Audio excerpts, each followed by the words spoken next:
শাকিব খান একবার বলেছিলেন, বিপদের আরেক নাম চলচ্চিত্র। সবাই সবাইকে নিচে নামাতে ব্যস্ত এখানে। তার কথার সত্যতাই পাওয়া গেল তুফান দিয়ে। সিনেমাটি আটকাতে উঠে পড়ে লেগেছিল একটি জোট। তবে সব ষড়যন্ত্র ও চক্রান্তের দাঁত ভাঙা জবাব দিয়ে ঈদে মুক্তি নিশ্চিত করল শাকিবের তুফান। ট্রেলারের সেই সংলাপটাই যেন ষড়যন্ত্রকারীদের মনে করিয়ে দিলেন সুপারস্টার শাকিব। বুঝিয়ে দিলেন, তুফানকে আটকানোর এখতিয়ার কেউ রাখিতে পারিবে না। আগে থেকেই জানা ছিল ঈদুল আজহায় মুক্তি পাবে তুফান সিনেমা। তবে জটিলতার সৃষ্টি হয় সিনেমার সাথে জড়িত কিছু মানুষ এটির বিরুদ্ধে অবস্থান নিলে। শুরু হয় এফডিসি বনাম শাকিব খানের লড়াই। যে লড়াইয়ে তুফানি ঝড়ে সবাইকে উড়িয়ে দিলেন শাকিব। সব চক্রান্ত রুখে দিয়ে তুফান পেল আনকাট সেন্সর। আর কোনো ধোঁয়াশা নয়, ঈদুল আজহাতেই সিনেমা হলে রাজত্ব চালাবে তুফান। কিন্তু কেন এটি মুক্তি নিয়ে তৈরি হলো এমন জটিলতা? কারা এই ষড়যন্ত্রকারী? তুফানের ব্যাপারে কি জানালো সেন্সর বোর্ড? বিস্তারিত থাকছে প্রতিবেদনে।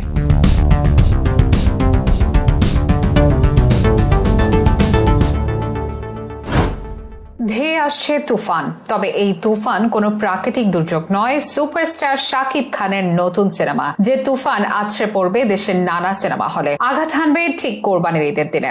যদিও এ নিয়ে তৈরি হয়েছিল শঙ্কা, তুফানকে আটকাতে একজোট হয়েছিলেন দেশের সিনেমা অঙ্গনের পরিচিত কিছু মুখ। এই সিনেমা যেন বাংলাদেশে মুক্তি পেতে না পারে সেজন্যই চেষ্টা চালিয়েছেন তারা। এতে চিন্তায় পড়ে যায় বাংলাদেশের হল মালিকেরাও, কারণ ঈদের সময়ে তাদের একমাত্র ভরসা তুফান। এটি দিয়েই নিশ্চিত লাভজনক ব্যবসা করে নিতে আগ্রহী তারা। এদিকে মৌখিক সম্মতি পেলেও এফডিসির কিছু নির্মাতার কারণে আনুষ্ঠানিকভাবে সেন্সর ছাড়পত্র পেতে বাধা হয় তুফানের। সৃষ্টি হয় বিরাট এক জটিলতার। তুফানের প্রযোজনায় জড়িত আছে ভারতের এসভিএফ। এটির শুটিংও হয়েছে ভারতেই বেশি, এমনকি নায়িকাও ভারতের। তাই অনেক নির্মাতা দাবি করেন এটি মূলত ভারতের সিনেমা। শুধুমাত্র শাকিব ও নামমাত্র কিছু বাংলাদেশি তারকা নিয়ে বাংলাদেশে ব্যবসা করতে চায় ভারত। এটি অবিলম্বে আটকানো দরকার। তুফান যেন কিছুতেই ঈদে বা কখনোই বাংলাদেশের হলে মুক্তি পেতে না পারে। জানা যায় প্রযোজক আরশাদ আদনানও ভিড়েন এই দলে। এফডিসির সমিতি সংগঠনের এমন অদ্ভুত আন্দোলনে ক্ষিপ্ত হন শাকিব ভক্তরা। তাদের এসব দাবিকে অন্যায্য বলে অভিমত দেন বাংলাদেশের সিনেমা প্রেমীরা।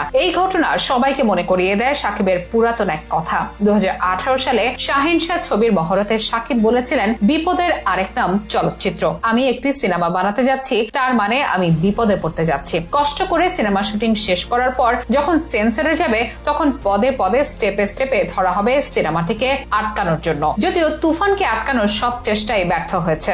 অযৌক্তিক আন্দোলন কিংবা অন্যদের ব্যক্তিগত রেশকে তুফানি ঝড়ে উড়িয়ে দিয়ে ঈদেই মুক্তি নিশ্চিত করেছেন শাকিব খান। জানান দিয়েছেন তুফানকে আটকানোর এখতিয়ার কারণ নেই। সব ষড়যন্ত্র রুখে দিয়ে বুধবার দুপুরে নির্মাতা রায়হান রাফি নিশ্চিত করেন তুফানের সেন্সরের খবর। ফেসবুকে পোস্টে তিনি জানান, আনকাট সেন্সর তুফান। অগ্রিম টিকিট বুকিং এর জন্য প্রস্তুতি নিয়ে নিন সবাই, আসছে তুফান। সাথে এটিও জানা যায় সিনেমাটি হতে যাচ্ছে 2 ঘন্টা 25 মিনিট 25 সেকেন্ড রান টাইমের। এই খবরের স্বস্তি ফিরেছে শাকিব ফ্যানদের মনে, হাসি ফুটেছে হল মালিকদের মুখেও।